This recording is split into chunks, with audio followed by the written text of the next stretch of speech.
Hi, welcome to Street Priest Ministries. I'm your host, Brother Jay, as we're taking the Gospels back to the street. Today's drive-through message is Fire Fell from Heaven, Story of Lot. Okay, this is basically part 2 to Fire Fell from Heaven, which I taught on already. You can look up the teaching for yourself. And today, we're going to cover a different angle of what happened. We're going to get more into Lot. I believe in the first video I covered pretty much what happened in the different incidents when fire did fall from heaven. That was just one of them. This one will be more targeted. This one here is going to deal with the story of Lot pretty much, and that generation that led to their doom being pronounced from God the Father in heaven to destroy them and wipe them out. And what brought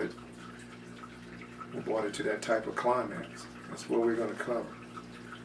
I just taught on the apocalypse. I just taught on the whole book of Revelations. You can get that series. Because we're living in apocalyptic times right now.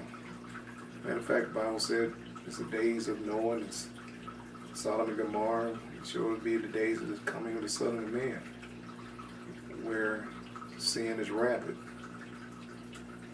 where the hearts of men turn cold.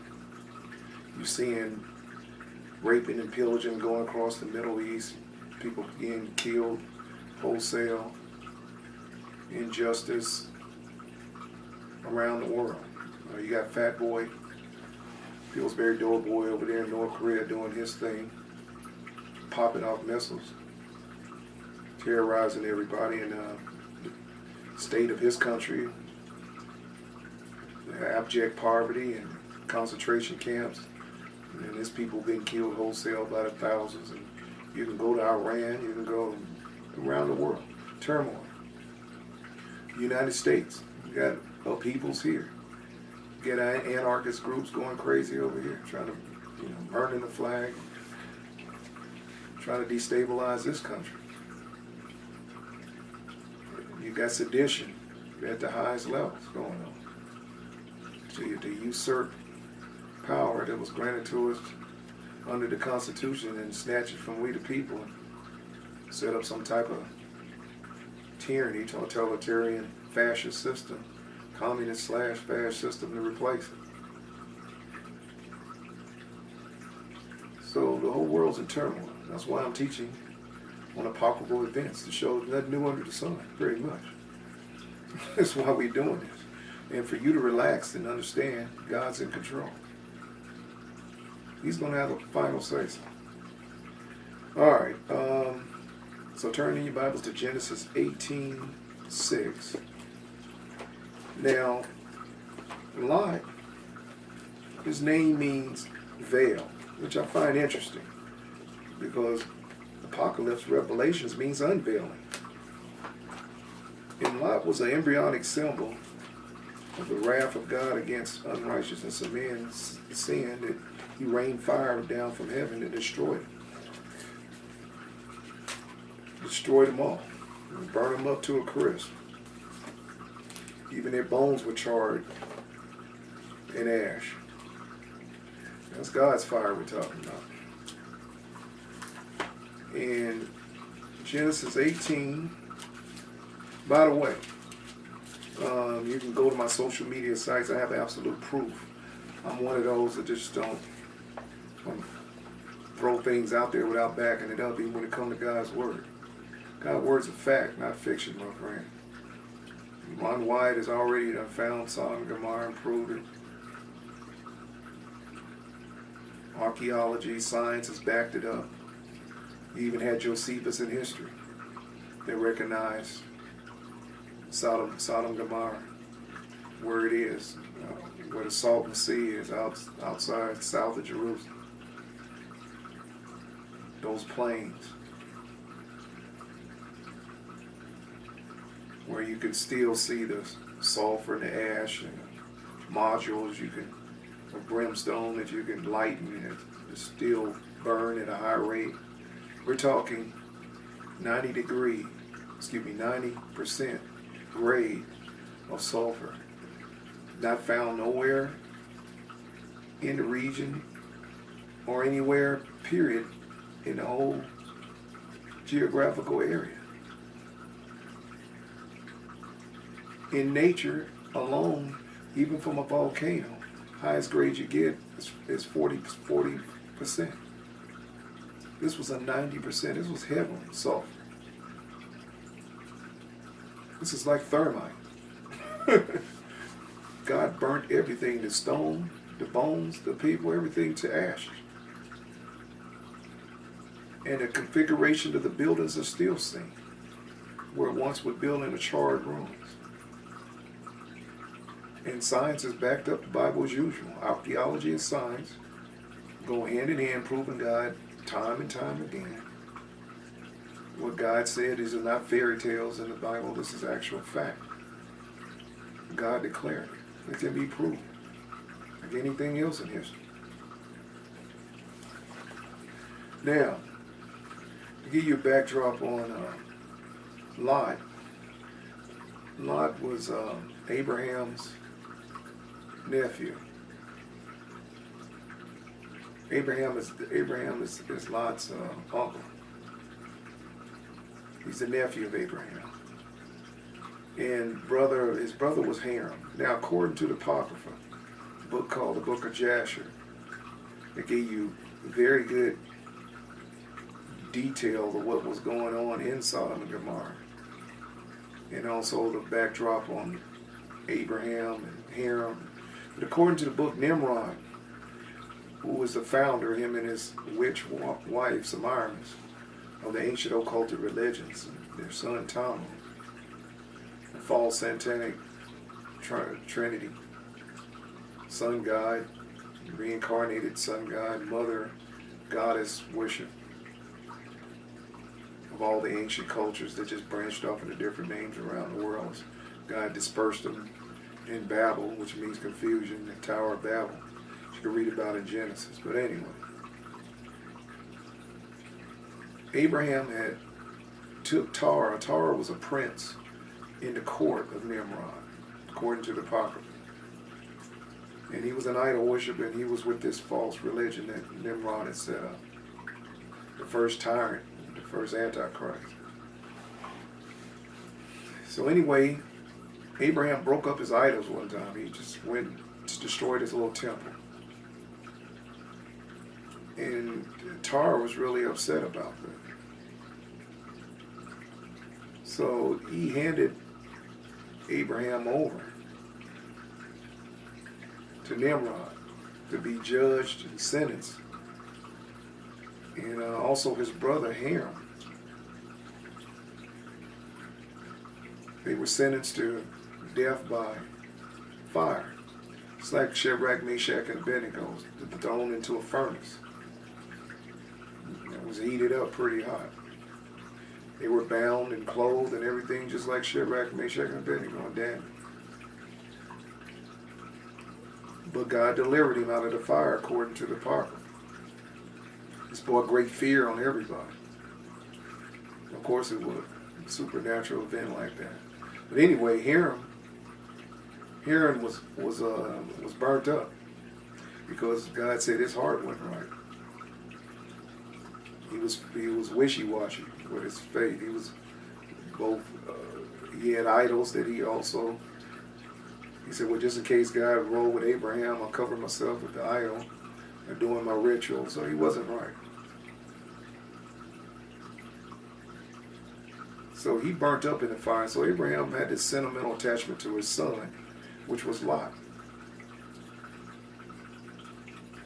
And Abraham, I guess, because God told him to leave all his family.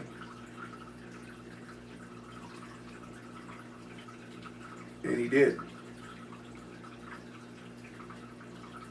So he took Lot with him as he traveled to Canaan, where God told him he was going to lead him to the place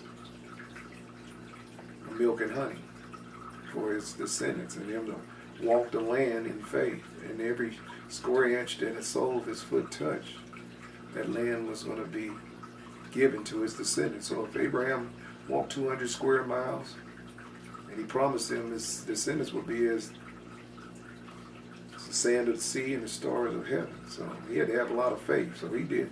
He walked about the equivalent of the circumference of California. That's how far he walked. That's why that whole nation of Israel studied the map. Abraham walked that territory that they're fighting over now. The West Bank, all that. Abraham walked all that. Like I said, the geographical circumference of California. And everywhere he's, and so because of his faith, Lot was latched on. One translation, alternate translation, Lot means greedy. He was greedy. He was out for himself. He was selfish. Usually people that are blessed by God, they get a bunch of leeches that's usually attached to them because of the blessing. It's normal. All throughout God's book. They're hanger-ons. But anyway, Lot was one of those. And now, I gave you a good backdrop. I also give you a backdrop of the city of Sodom while I'm at it. The word sodomy comes from Sodom. Homosexuality. That's where it comes from. It was a gay town, homosexual town. Not only was it gay, but the town was full of corruption. The judges were corrupt. Everybody was on the take, lining their pockets. All the judges, officials. Lying was the mode of operation, the MO for the whole city. Modus operandi. Sounds so similar, huh? That's what has happened to this great nation. Get the book, get the video, Age of Liars. Talked about Dewey and how he captured this nation. Age of Liars. I don't want to spoil it, you get the video for yourself. But anyway, lying was the norm, corruption. And it got to the point where it reached heaven, and it was like usual, when you get God's attention like he did with the flood. They, in Genesis, said they woke up and evil was on their mind continuously. They laid down, woke up and thought evil 24/7. You get God's attention. When a nation or a people, or the world in that case, had sunk to that level, it's time to wipe them out. It's God's divine justice. So time to wipe Sodom out. According to the Apocrypha, they had games of sport where strangers would come into town, they would take your money, they would beat you up, rob you. And then they would let you starve or thirst, a thirst. And then they would give you all this gold and silver and tell they make you rich. And then tell everybody in town not to let you spend a dime with them, so you couldn't go buy water or food, so you would die of thirst or either starvation. And then they'll take back their gold and treasure that each one of them gave you and laugh. This was cruel torture that was going on inside. They had a bed that they would sit up in the city, and they would, if you was too short for the bed, they had like a rack. They would put you on and stretch you out till you were torn apart. Or if you were too short, they compressed you. They had a device that compressed you, try to make you fit the bed. Now they did this for sport. They would rape you in the middle of the town. Everybody would pull a train on the women. You gangbang them. Rape was the norm in Sodom and Gomorrah. And homosexual rape, they'd rather get a guy than a woman any day. So guy was a prize, the stranger coming, they loved to rape him. So you had outright anarchy, pandemonium going on, lawlessness. I taught on that too. It's a video on lawlessness. Look it up. It's pretty much the title. I think that's it. It's called Lawlessness. Dealing with a period in Israel history where they was doing the same thing as Sodom and Gomorrah, running around. No rules, rape, whatever. Pillaging. You had to be in the house before sundown. Neurotic bands running around robbing people. Raping, killing, pillaging. Yeah, we're there now in this day and age. What's going on? No law and order. So, it gave you a good backdrop. Now we can start reading. Genesis 18:16.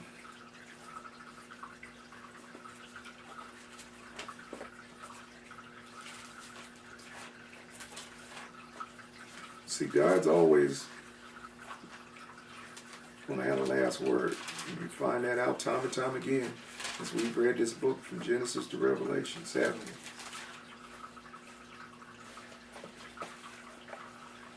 we? Your deeds will not go unpunished. God had a slow will of justice. He gets around to you eventually.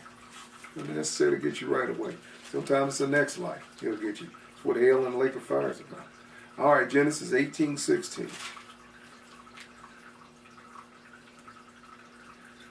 And the men rose up thence and looked toward Sodom. And Abraham went with them to bring them on the way. And the Lord said, shall I hide from Abraham that thing which I will do?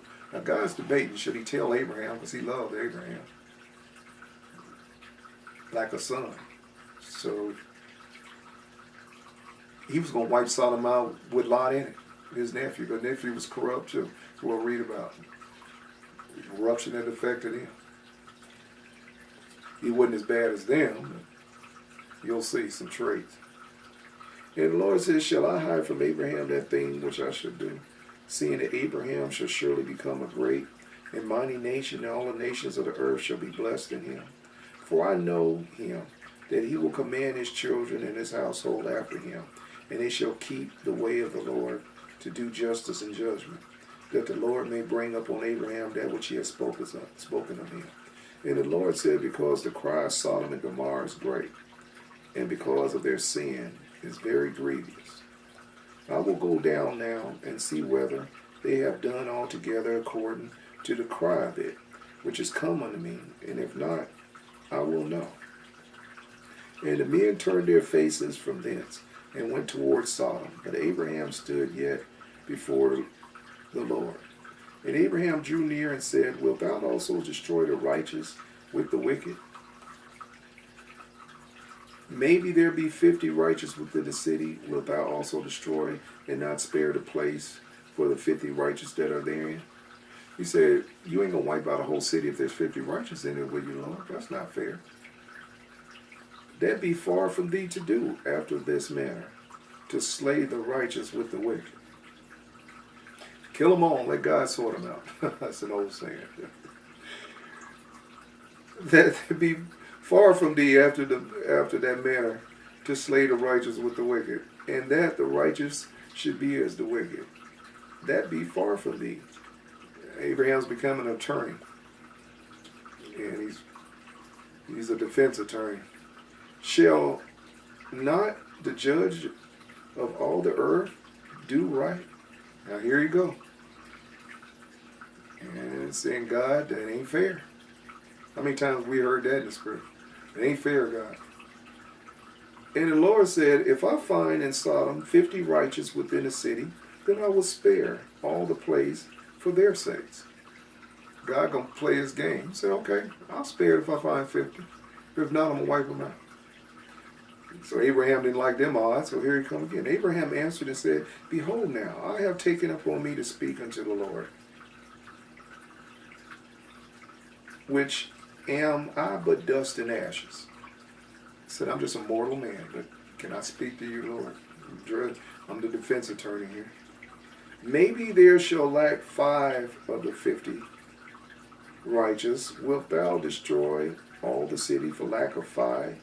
And he said, if I find 45, I will not destroy it.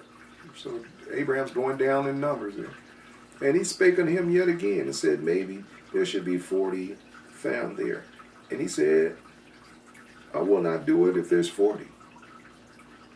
I will not do it for 40's sake. And he said unto him, oh, let not the Lord be angry. And I will speak. Maybe there shall be 35 there. It's kind of humorous when you think about it. Numbers going down and down. And he said, I will not do it if I find 30 there. God beat him to it. He said, okay, I'll skip. So, okay, you said 35. I say, I won't do it if it's 30. And he said, behold, now I have taken up on me to speak unto the Lord. Maybe there should be 25. This is really funny here. And he said, I will not destroy it if it's 20. God's matching it, going toe to toe. And he said, okay, I'll say 20. You said 25. 25, 35, do I hear 35, do I hear 40, 44, 45, 50, 50, 50, 55, 60, sold 20. And he said, oh, let not the Lord be angry, and I will speak yet not this once. Maybe 10 shall be found. This is really funny when you think about it. And he said, I will not destroy it if it's 10. If you can find 10 righteous people in this town, I won't wipe them out. And the Lord went his way as soon as he left communing with Abraham, and Abraham returned unto his place. Now Abraham didn't know if God was going to for sure save Lot. There wasn't no communication that he knew how, on what bitter terms him and Lot separated, but that was still his family, his nephew. He probably haven't seen him in a few years. And this story, according to the biblical record, take place when Lot went down to Sodom and Gomorrah around 918 BC, somewhere in that time frame. And there came Genesis chapter 19, verse 1. And there came 2 angels to Sodom at even, and Lot sat in the gate of Sodom. And Lot, seeing them, rose up to meet them, and he bowed himself with his face toward the ground. So he gave the angels a salute.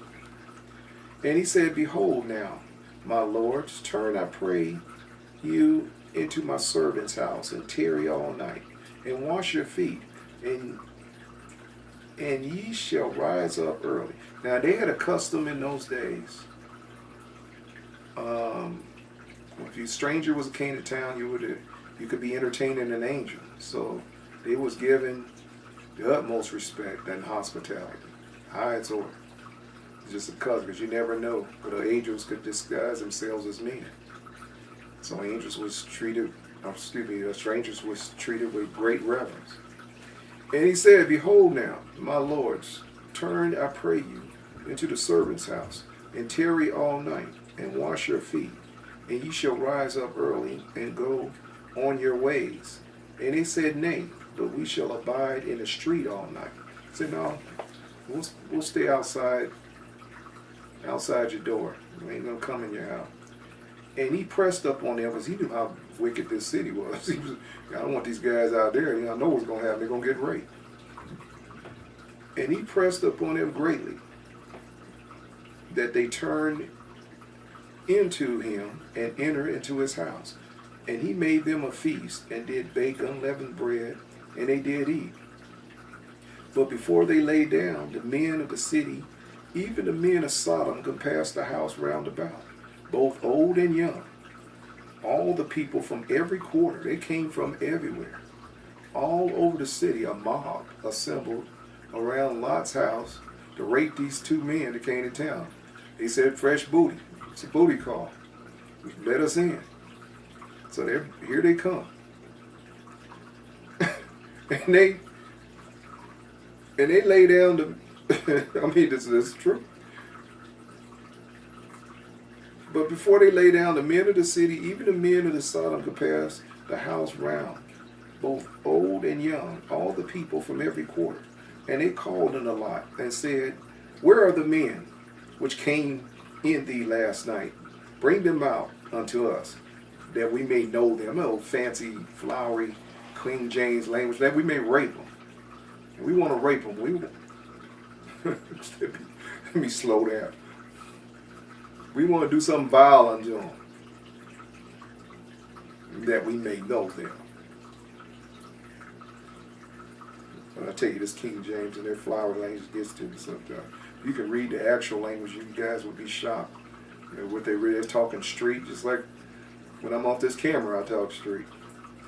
And he pressed up on them greatly, and they turned. And Lot went out. Lot brave enough to go out there and talk to him. And Lot went out at the door unto them and shut the door after him. Boy, he's pretty brave. And he said, I pray you, brother, do not so wickedly. He said, come on, fellas, can we get a break here? I mean, I got a stranger here to cut 2 men to come to town, and I'm trying to get blessed. Don't do such a vile thing.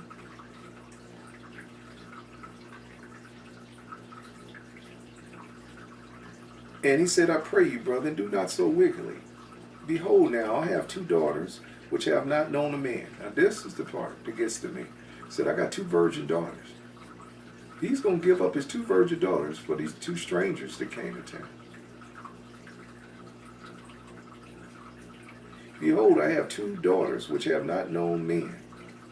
Let me, I pray you, bring them out unto you, and you do unto them as good in your eyes. He's going to sacrifice his daughter to this mob. Now that's what let me know his heart wasn't right. He's supposed to protect, as a father, he's supposed to protect your daughter. I have daughters. Wrong. They have to kill me over my dead body. You're going to rape my daughter. Matter of fact, my greatest fear growing up was some man assaulting them. So I made sure they had some skills in martial arts to defend themselves. Came in handy one time, one of my daughters. The guy thought he was going to assault her. He had another thing coming. It was like being in a phone booth with a lynx cat. The guy was screaming for his life. That's how I trained my daughter. They don't have to worry about it. Beside that, firearms they was raised with too. All my kids. I didn't want to have to worry about any of them. All of them went through the training. They went through Pop's boot camp. Just for this reason here. And Lot went out the door unto them and shut the door after them. He said, I pray you, brother, do not so way. Behold, now I have 2 daughters, which have not known man. Let, I pray you, bring them out unto you, and do unto them as is good in your eyes. Only unto these men do nothing, for therefore came they under the shadow of my roof. In other words, if something happened to them, I'm going to lose my blessing. I'm responsible. You're responsible for your guests. What happens to them? And they said, stand back. He said, stand back. Who are you? And they said again, this one fellow came to sojourn. You just a stranger. You lucky we didn't rape you. We let you come here. It didn't bother you and your family. Now who are you to judge us? Stand back, they said again. This one fellow came to sojourn, and he needs to be a judge? Now we deal with worse with thee. We'll rape you worse than him if you don't get out of the way. We'll give you double what we was going to give him. Show you what a train looks like.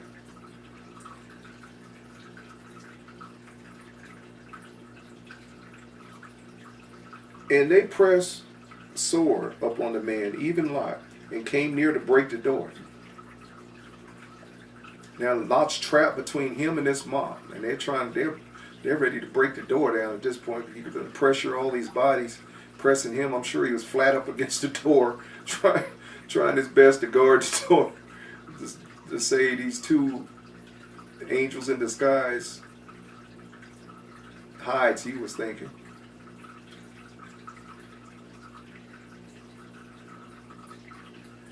But the men put forth their hand and pulled Lot into the house. So the angels opened the door and snatched Lot in. And pulled Lot into the house to them, and shut to the door. And they smote the men that were at the door of the house with blindness, both small and great. So the angels took away their eyesight so they couldn't see anything. Both small and great, so that they wearied themselves to find the door. They still blind, but they still going for the door. They can't see now. They still ain't letting go. They still want to rape these men, even blind. Show you how far down in debauchery and absolute wickedness these men have sunk.